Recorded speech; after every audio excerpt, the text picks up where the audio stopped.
go.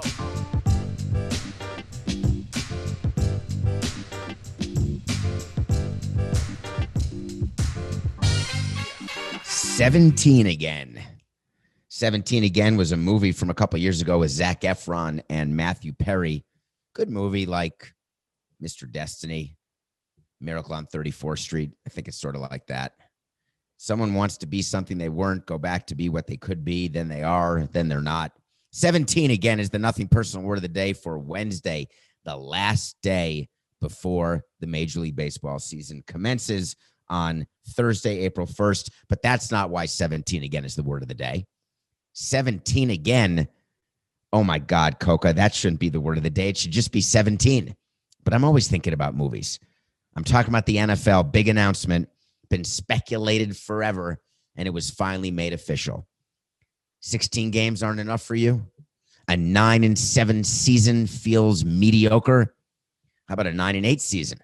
How about a 10-7 season? How about learning to do math all over again? Hey, what a crappy team. We were 3-13. No, you weren't. You could be 4-13. You could be 2-15.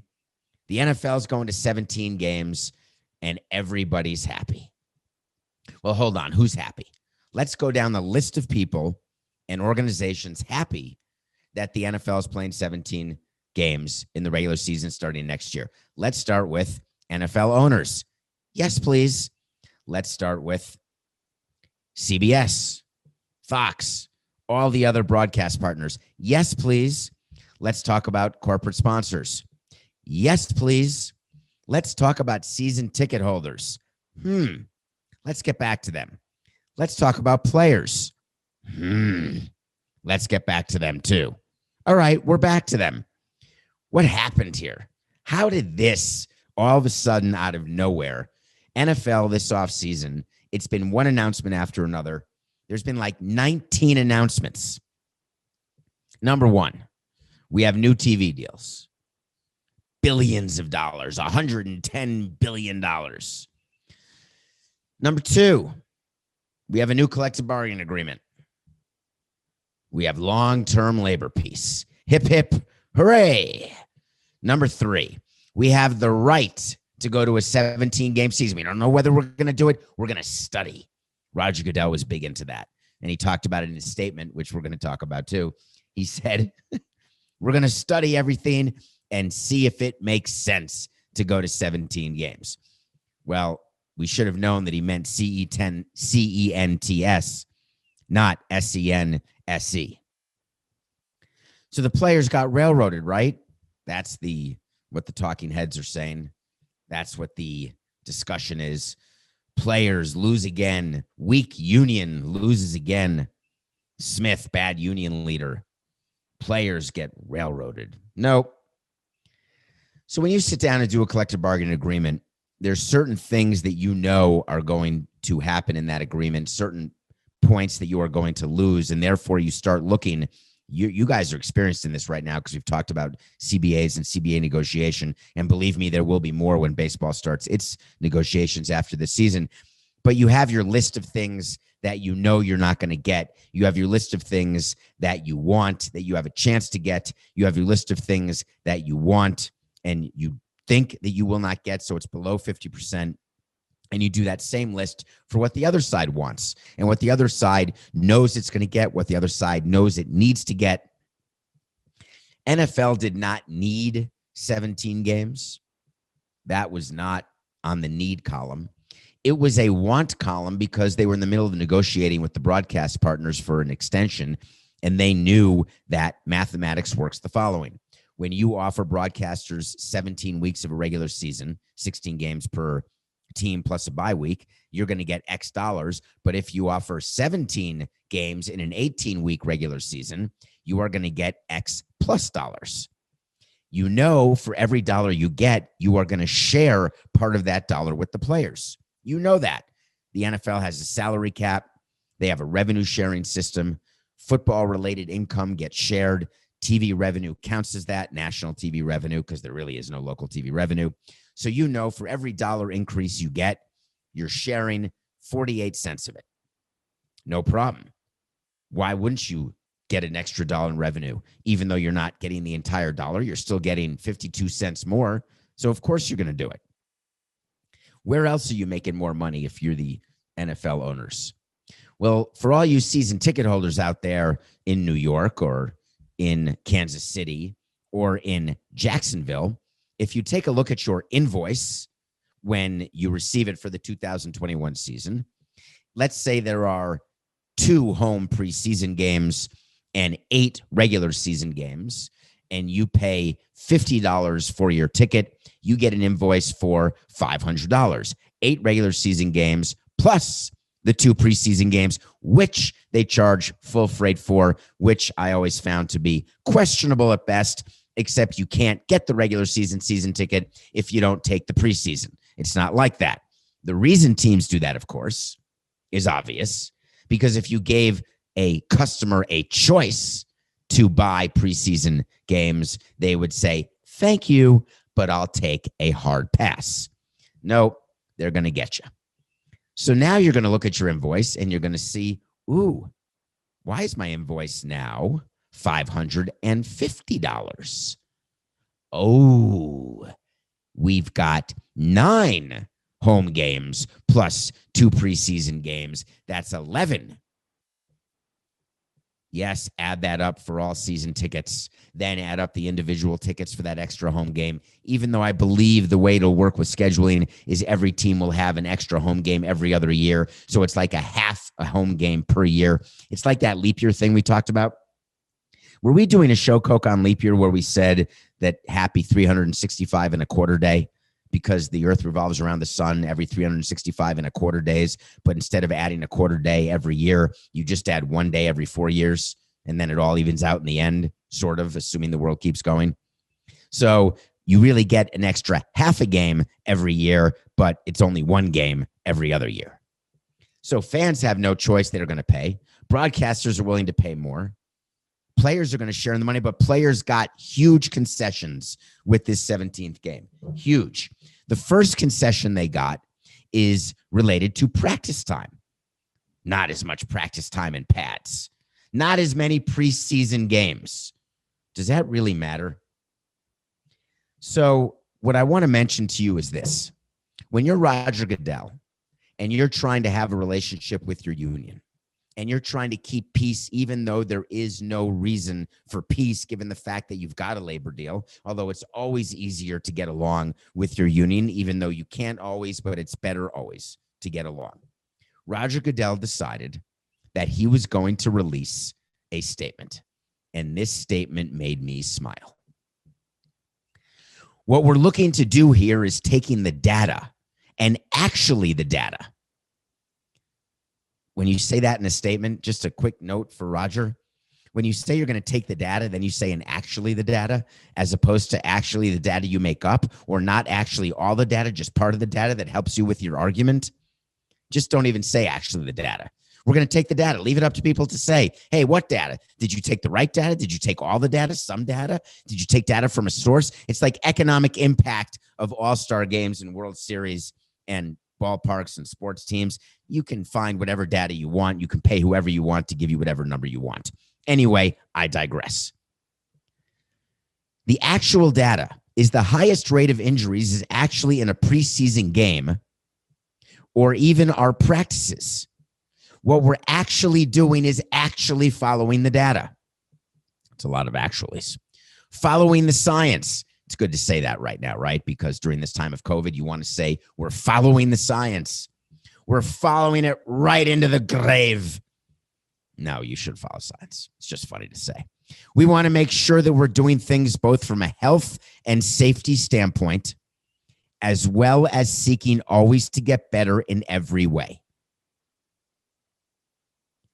There's not one mention so far of the economic benefit of a 17th game. But let's see if it comes. Hold on, there's more. This will not be the end of any of our health and safety initiatives. A large part of our presentation today was on health and safety and talking about steps that we will continue to take to try to make our game safer, whether they're equipment related, practice related, helmets in particular, rules related. there's still a lot of things that we're really focusing on. We're using the data to inform our decisions, and this is another case of that. OMG. That's a full paragraph. Where's the money? Yeah, let's get back to it. It's going to come right now. I think without the efforts that we've done collectively with the NFL Players Association, who has all of this data in the last 12 years, I don't think we'd be in this position. We started discussing this prior to the CBA in 2011. We agreed not to do that.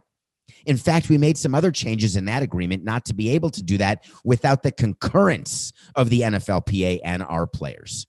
And they agreed to that. I think in large part, the steps that we've made have been effective in improving the quality of the game and, most importantly, the safety of the game. Hold on, there's got to be more. Is there more, Coca? Why is that the only part that I'm reading in the document for today? Where's the part about the broadcast deal? Where's the part about the extra money that they're getting from the extra home game locally? Where is that, Coca? It's got to be there, doesn't it? No. Yes? Please, find it, Coca. Put it in there, would you? We should have covered this before the show. You know how it works. We talk about every show the day before, then the morning before the show, before we record. How did you not notice there's nothing about what Roger was saying about what it means to have a 17th game, and the sole reason they're doing it had nothing to do with health and safety. It had nothing to do with the data. GMAB. It's a bunch of horse. I can just say it.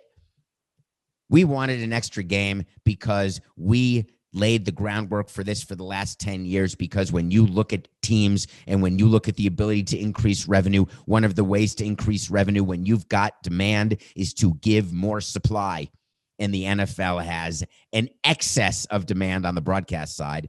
They have an excess of demand on the attendance side. So you might as well add a game. By the way, Roger Goodell also announced that he expects full stadiums in 2021. Season starts, I would assume, in September. The way the vaccines are going, we did a segment on that yesterday on Nothing Personal.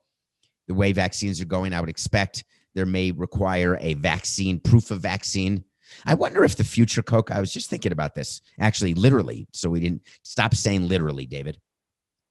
Although it really was literal that I was just thinking about this. Why can't I say literal if something's literally just happened?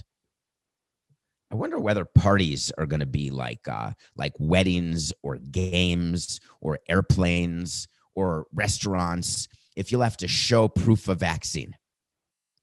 It's going to be interesting, actually, if that's the case, because that could lead to a lot of increase in the disparity in socioeconomics or religious discrimination. I'm not an anti-vaxxer. You have to get a vaccine. It's the smart thing.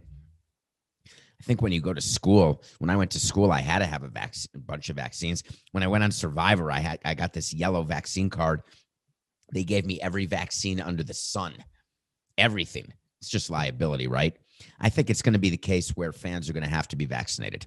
Or maybe like the Heat, there'll be vaccinated areas. That was funny. All right, Roger. My word of the day was 17. Congratulations on the 17th game. Congratulations to CBS. It is really, really big news because we get an extra regular season game, and we know that regular season games rate higher than the Harry and Meghan Markle interviews. Hip, hip, hooray. I think they also may rate higher than World Series games, which is really depressing when I'm in the CBS HQ studios watching a World Series game on a tiny TV in the corner because there's the Thursday night football game going on. Believe me, I know where our bread is buttered. And that's good for us, actually, Coca. The more money CBS makes, the better it is for Nothing Personal.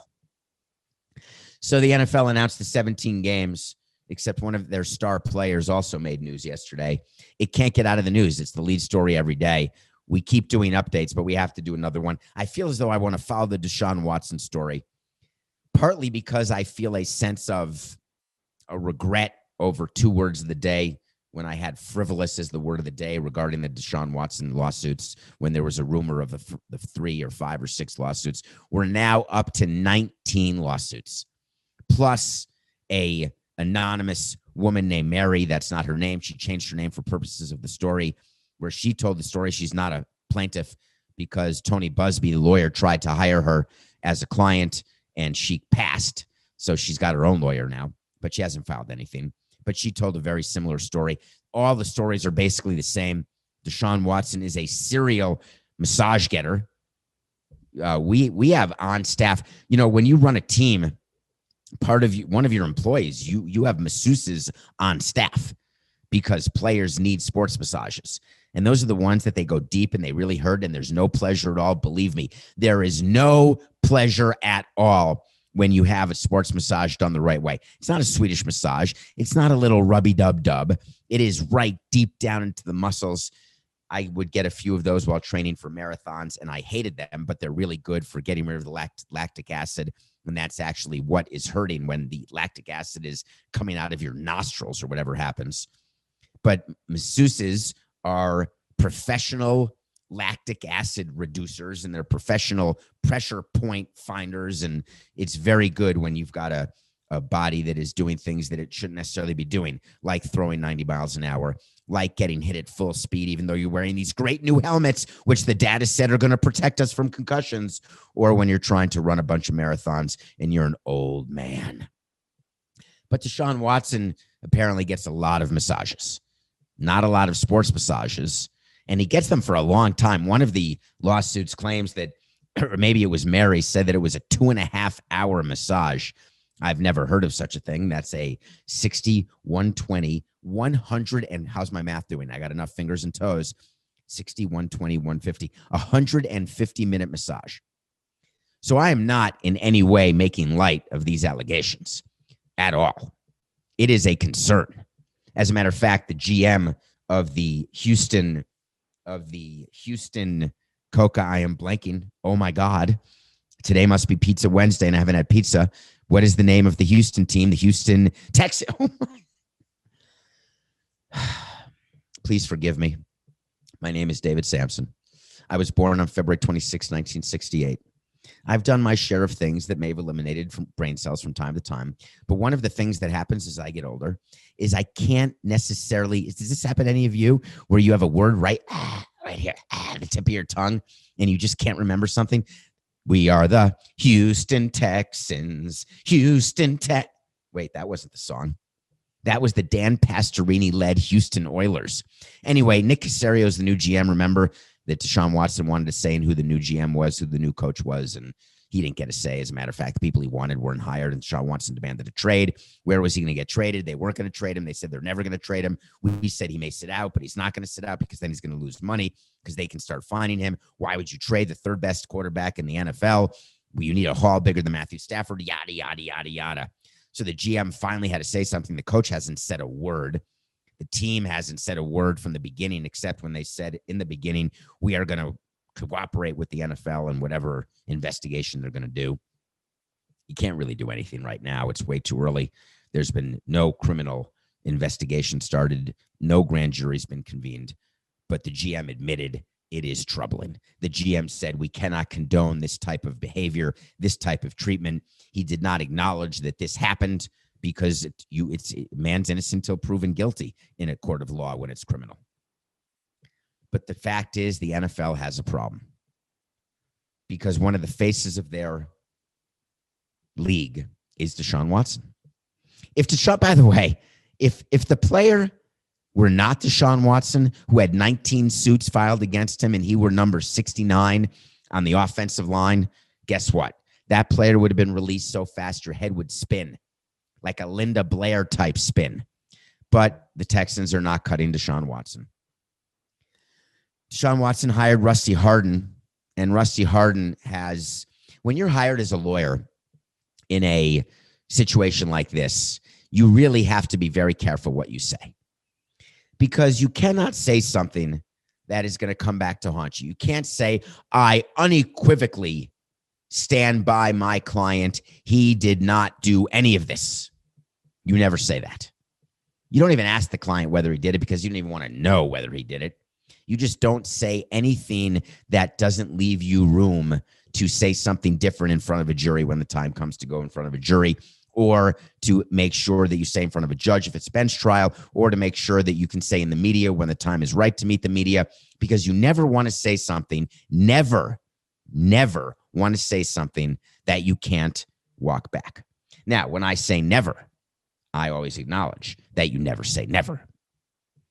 So Deshaun Watson came out and said, I've never been disrespectful toward women. We're already moving past that because it seems unlikely that 19 lawsuits plus a 20th possible person, maybe they're all making it up. Maybe it's the biggest conspiracy of all time. Seems doubtful to me. But new information came out yesterday that he is being accused, Deshaun Watson, of deleting Instagram messages. Apparently on Instagram, you can do private messaging back and forth to people, and they call it DMing, which I thought was a Twitter thing. But Coca explained that you can DM, that's sort of like tissues versus Kleenex. DM is when you direct message on whatever platform you're choosing. So one of the lawyers, Tony Busby, one of the suits, one of the public pronouncements by the plaintiff's lawyer, who, by the way, plaintiff's lawyers, like the ambulance chaser lawyers, plaintiff lawyers always use the media way more than defense attorneys, said that there has been a systematic deletion of Instagram messages, and Rusty Hardin called up Deshaun Watson and said, listen, we're going to have to say something. We're going to have to find a way to not have that be true, and here is why. One of the rules when you are in a lawsuit, here's how it works. And I know these things because I've been involved in quite a few, not having anything to do with massages, might I add, but having to do with business. Like anyone who runs a business, there's lawsuits galore. There's disclosures of lawsuits. It's just all sorts of lawsuits. The first thing you do when you hire your lawyer is the lawyer sends you an official correspondence that always says the same thing. Dear Dave, please be advised that you have retained us for the lawsuit Gimmel between John Doe and John Doe Corporation and the Marlins. And as of today, do not, and I repeat all caps, do not delete any emails, any correspondence. Do not throw away any mail. Do not delete or change your phone. Do not do anything to anything, period. If you have any questions, call me. So I'd always call a lawyer, and I'd say, well, what about the text messages with this person, with that person? Save them. Yeah, but what about an email just talking about we're going to dinner like on Tuesday? Save it.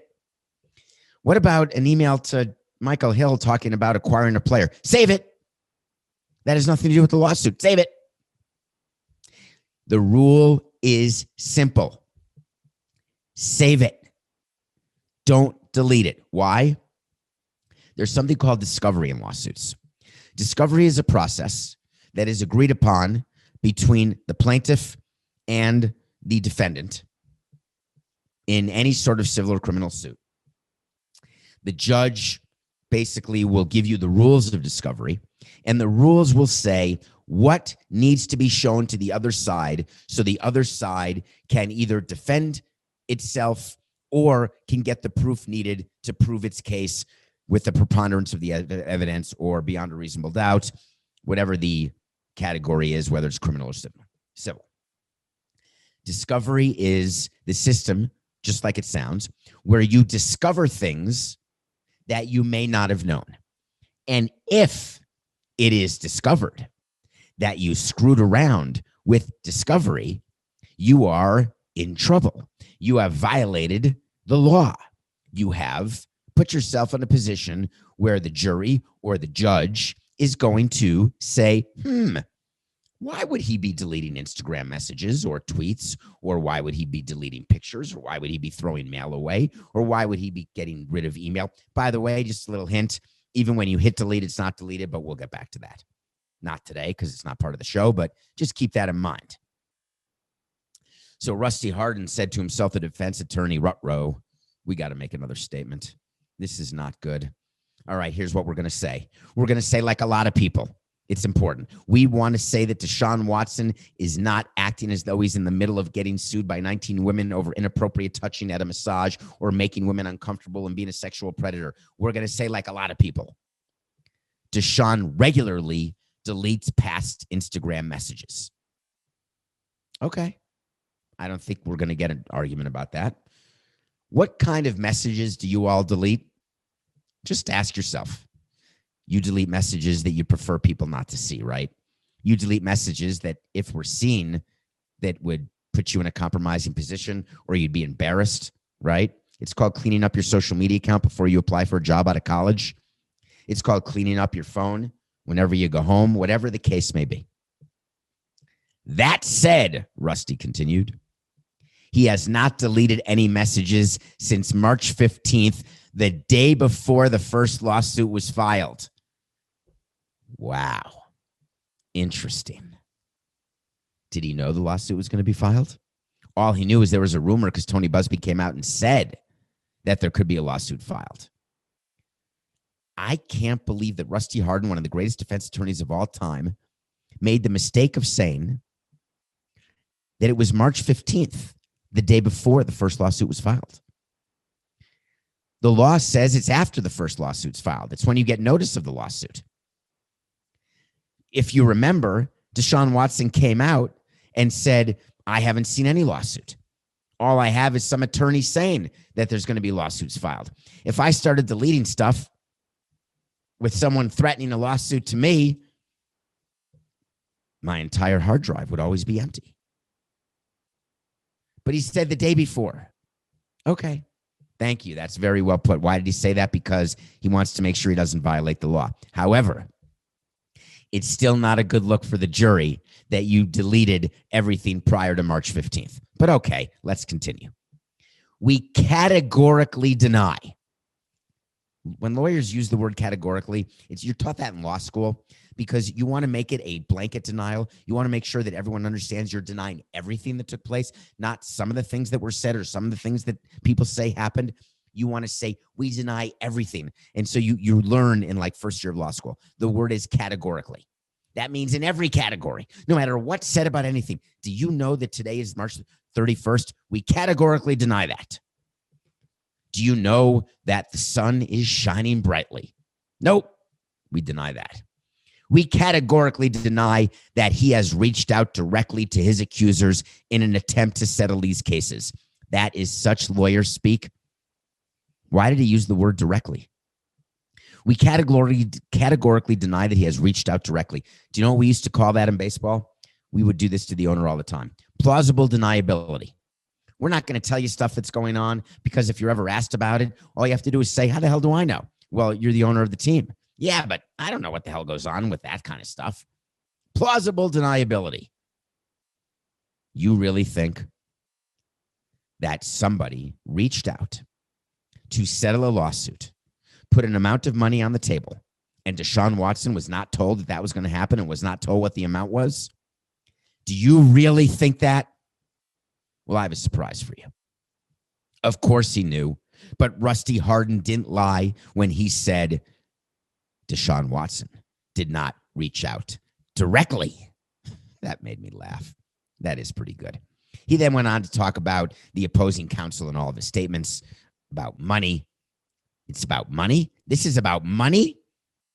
No way. There's no way they're suing him to get a settlement of money. They're suing him to make sure that this doesn't happen to any other masseuse anywhere.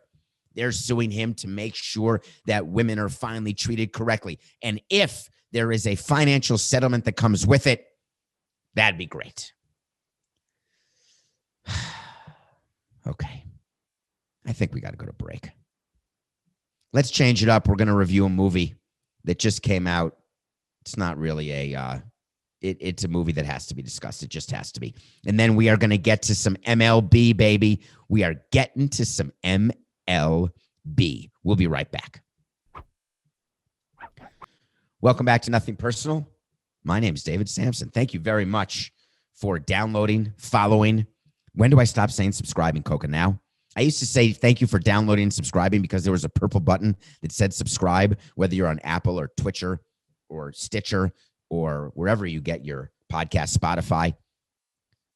Thank you for doing that, telling your friends about Nothing Personal. Let's keep this going. We are 45 minutes. We come to you every day, Monday through Friday.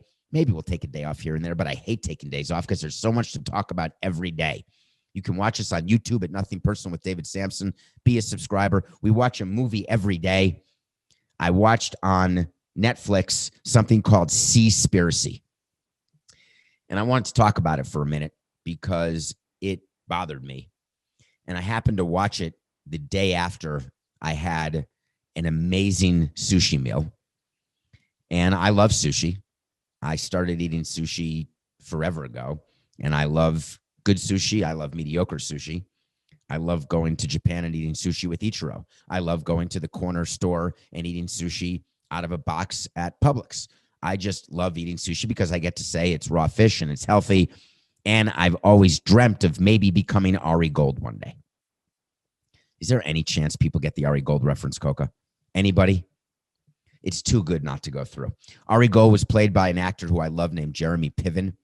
Jeremy Piven, who is in Serendipity, among other movies, and he played Ari Gold in Entourage. Jeremy Piven was doing a movie one day that were doing a play that he didn't want to do, and he didn't show up. And he claimed that he didn't want to do it or didn't show up because he got sick because he had had too much sushi and had mercury poisoning. Well, it's possible. It's possible. So Seaspiracy starts off with a man and his partner who have decided to make a documentary because they were so despondent about the amount of plastic in the ocean. And I've seen a lot of shows about this. There's like this floating wad of plastic in the ocean. It's totally disgusting. And that's why you're supposed to recycle. And plastic just, it never disintegrates. And therefore, it has to go to landfills or it has to get dumped in the ocean. And all these boats dump plastic and restaurants and individuals and people just dump their crap in the ocean. And it's terrible. It hurts marine life and marine life matters. And it's a whole thing. So this guy walks on the beach and he's picking up plastic and he sees all the dead whales and the dead dolphins and the dead fish and the dead turtles and the dead everything. And he wants to save the species, save the animals. I get it. So I'm just thinking, all right, this is a movie about plastic. But it wasn't. He then did some homework and realized that plastic actually is not the real problem in the ocean. It's fishing nets.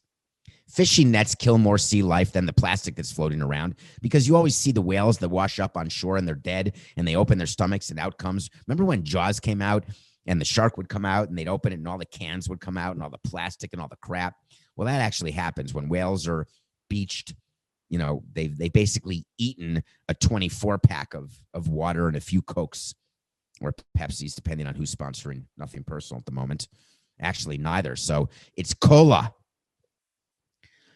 But then he discovered that fishing nets make up 46% of the garbage in the ocean. Fishing nets, these huge commercial fishing nets that are used to catch fish, and that ends up hurting more than the plastic. So I learned that, and I'm still watching the movie thinking, all right, we still have another hour left. What else is going to happen? Well, he then went to figure out what's going on with these fishing nets. So we went to a place in Japan where they catch and kill dolphins and whales. And there was a movie about this called The Cove. And I believe it's the same area. So I said, wait a minute, I've already seen The Cove. I don't need to see The Cove again. This movie's getting a little too much for me. But then he moves on again. And then he gets to tuna fish. And he gets to tuna fish and he says, do you know on the can of tuna fish where it says dolphin safe? And you know how when you buy a 6-pack and you cut the plastic circles that hold the 6-pack because your mom tells you that you don't want to have a fish get caught in those circles when it's in the ocean, so you cut it? Yeah, I stopped doing that. But anyway, you're supposed to do that. Then we discover that all of the times I buy dolphin safe because I don't want to kill the dolphins because I have a choice to buy tuna that doesn't kill dolphins versus tuna that does kill dolphins. Why would I choose to kill dolphins? Yada, yada, yada. It's all a scam. They don't know whether dolphins are being killed. So I said, oh my God, what else is going to happen in this movie? He then goes on to talk about 3 other things that happen. And the bottom line is all of the sushi I'm eating, all of the fishing that happens, there's slavery that goes on. There is human slavery. There's dead animals. There's bycatching. It's a whole thing. Please watch Seaspiracy, then do your homework about it. And then realize that you're still going to go eat sushi, but there's just a lot of bad in the world. Seaspiracy. It's on Netflix. All right. By the way, I had sushi last night. I did. MLB starts. MLB starts tomorrow. I love opening day. I used to love opening day when I was with the Marlins and the Expos because you're in first place. I never used to say I was tied for last place, even though you were. I was always say we're tied for first place. You have such hope. You just never know. I wanted to win opening day so badly. I don't know what my opening day record is, Coca. I know I lost the first opening day ever in 2000 against the Dodgers. I believe it was a 9-4 game. Kevin Brown beat Dustin Hermanson. That bothered me. There was an error on Michael Barrett at third base. I know that I lost opening day my first Marlins game when Orlando Cabrera hit a walk-off. I think it was a some sort of single either to left center or right center, and Braden Looper blew the save. And it was snowing in Montreal. That was bad. But opening day, you just feel like when you lose, your season's going to be bad. When you win, your season's going to be good. Opening day's tomorrow. I'm excited. And I want to do the following. I want to tell you what's going to happen this season. We have this wait to see. I'm in total violation right now, Coca, because I completely forgot about what we talked about pre-show. He wanted me to make sure when I told you about Roger Goodell and the 17 games when this show first started, that we had a wait to see a long time ago in September of 2020. September 21st of 2020, we told you the NFL will play at least 2 preseason games. By the way, yes, there are going to be 3 preseason games. 17 regular season games, 3 preseason games. We nailed it. We revisit it. Do you know why? Because we have accountability. Did you watch the game last night, Coca? We did. We had UCLA beating covering the point spread against Michigan. They actually won the game. We didn't need to get any points. So we got that nothing personal pick of the day right, which I don't even see in the show anymore. But the fact of the matter is that Michigan lost, which means our wait to see for March 15th, 2021. Remember what we told you? Bet the under with the number 1 seeds making it to the Final Four. Well, it worked. We said take the under. It was 2.5. Guess what? Only 2 number 1 seeds are in the Final Four with Michigan losing. So March 15th of 2021, that's a yes. So now we're going to talk about the Major League Baseball season. There's a lot of excitement. If you're a Yankee fan, you're excited. You've got a healthy Stanton. You've got a healthy Judge. You've got the best pitcher in baseball. The Mets have a new owner. They've got a new shortstop. We have one more day to see if Lindor is going to sign. The Padres, I mean, who wouldn't be excited about having Blake Snell and Yu Darvish join their rotation? The White Sox are all excited. They signed Liam Hendricks to close games. They believe they've got a chance. The Astros are going to play in front of fans for the first time since the garbage cans because there were no fans in 2020. The Cardinals traded for Nolan Arenado. The Dodgers signed Trevor Bauer to a 3-year deal, but really a 2-year deal. There's a lot of activity. A lot of stuff went on. So let's wait to see on the entire season. Ready? And go. The AL East is going to be fascinating. The Red Sox stink, but don't worry, Boston fans. They've got LeBron as an owner. They've got $750 million of new capital. Oh, wait a minute. That's not for the Red Sox. Nah, forget it. The Red Sox aren't a good team. What about the Blue Jays? They signed George Springer, best position player. They got Ryu, best pitcher, their opening day pitcher against Garrett Cole, by the way, tomorrow, first game of the year. Great young players. Vladimir Guerrero lost weight, middle of their lineup. What about the Tampa Bay Rays? They always win, except they lost Blake Snell. They lost Charlie Morton. It never matters who they lose. Isn't Nick Anderson hurt, by the way, Coca? One of their bullpen arms. Doesn't matter. They'll find another bullpen arm. Division winner in the AL East, New York Yankees. I think this is the year the Yankees win the division. I think over a 162-game season, the Yankees are simply too good. In a 60-game season, you can have the Rays with the best record at 40-20 last year. But over 162, take the Yankees. AL Central. Everybody's picking the White Sox. Why wouldn't you? Not me. Minnesota Twins win this division. Take a look at the Minnesota Twins. They have Maeda as their opening day pitcher. They can back him up with Berrios. They have a lineup. They re-signed Nelson Cruz. Yes, he's 40, but take a look at what he does. Even in a dead ball era, where the balls I think are going to have a problem this year. I'm looking at sluggers where it doesn't matter what kind of ball, and you're going to hear about this later with the Yankees. No matter what the ball is, someone like Nelson Cruz can still hit home runs. The Twins are deep 1 through 9. The Twins will win the AL Central. AL West, Astros. Garrett Cole is their starting pitcher, their ace. He's a good pitcher. Justin Verlander. Wow, what a deep rotation. Zach Greinke. Oh, God, wait, hold on. I got the wrong notes here. Garrett Cole's on the Yankees. Justin Verlander's out for Tommy John. They only have Zach Greinke pitching opening day. And who's behind them? And Springer's not in that lineup anymore. Correa is, but he's not extended. Altuve and Bregman, former MVP. Yes, the Astros are the best team in the AL West. I'm incredibly sorry to say it because I know you're all excited about Ohtani and how great a spring training he had and how you want Mike Trout to join Anthony Rendon in the newly revamped bullpen with the new GM. Everything's exciting with Joe Madden. Yes, yes, yes. Astros are winning the AL West. Let's go to the NL. NL East could be the deepest and best division in baseball. Whether you're the Marlins, the Phillies, the Braves, the Nationals, the Mets, you've got great pitching in that. Actually, it's the best pitching of any division in baseball. You've got some decent lineups, but the Braves, to me, are the cream of the crop. The Braves win the NL East easily. NL Central, I said it when the Cardinals got Arenado. I love Yelly. I love the Brewers. You know that.